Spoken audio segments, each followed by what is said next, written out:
उमेदवार ढवळेताई या सर्वांना आपल्या सर्वांना प्रचंड बहुमताने विजयी करायचं आहे। कारण हा विजय निश्चित होणार आहे। कारण या महाविकास आघाडीसोबत आज महाविकास आघाडी यासाठी पूर्ण झाली कारण त्यांच्यासोबत वंचित बहुजन आघाडी आली आहे। आज बाळासाहेब आंबेडकरांच्या आशीर्वादाने नक्कीच तिन्ही सीट निवडून येणार आहेत। आता या ठिकाणी मी राहुल भाऊ सावंत आपले काँग्रेसचे नेते यांना विनंती करतो की राहुल भाऊ आपण शकतो या ठिकाणी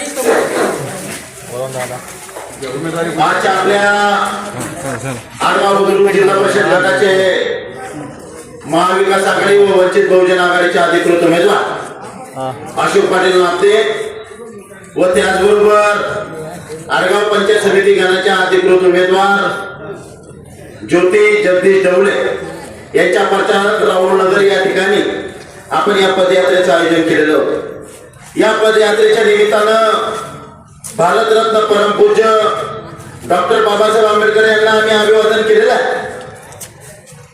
तसं तर महाविकास आघाडी व वंचित बहुजन आघाडीची विचारधारा ही छत्रपती शिवाजी महाराज व भारतरत्न डॉक्टर बाबासाहेब आंबेडकर यांना अनुसरून काम करत असते व या ठिकाणी योगायोगानं महाविकास आघाडी व वंचित बहुजन आघाडीची आघाडी झालेली आहे आणि या आघाडीचे अधिकृत उमेदवार म्हणून अशोक पाटील नापते आपल्या समोर मताचा जोगवा मागायला आलेले।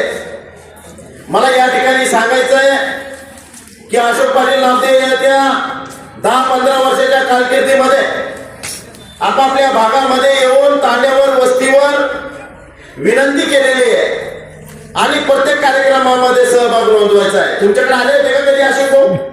राहुल नगर मध्ये कधी आले का? आलेले नक्की।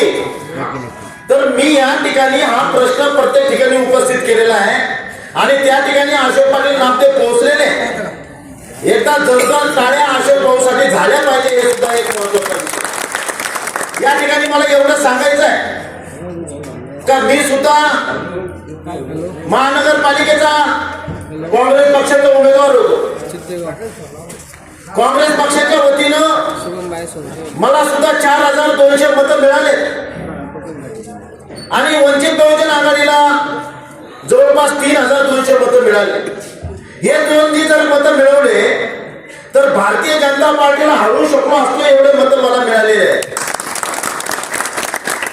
तर कृपया करून तो विषय घेऊन मी राहुल नगरला खास आलेलो आहे की आपल्या मतामध्ये विभागणी होऊ देऊ नका।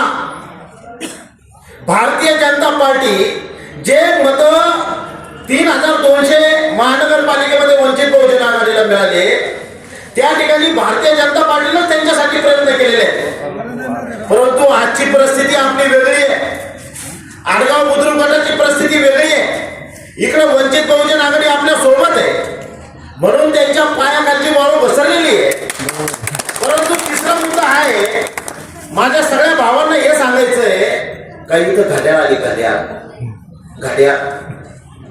ही घड्याळ आपले मत विभागण्यासाठी आलेली आहे। भारतीय जनता पार्टी आणि मिंदेगड त्यांना पूर्ण रसद पुरवतीये। नाही तर एका गावात पुढे कब्रस्तानला 10 लाख रुपये देत राहतात का? हे सगळं भारतीय जनता पार्टीचं कर काय असताना कशावरून? अहो सुनेत्रा पवार आपला पती वारल्यानंतर लगेच उपमुख्यमंत्री पदाची शपथविधी घेते। याच्या पाठीमागे जे षडयंत्र आहे ते भारतीय जनता पार्टीचं षडयंत्र आहे।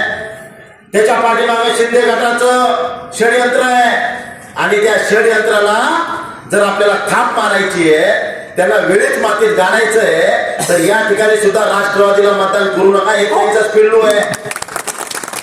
आपल्याला जे मतदान करायचं आहे ते काँग्रेसच्या पंजा निशाणी समोरचं मतदान करायचंय।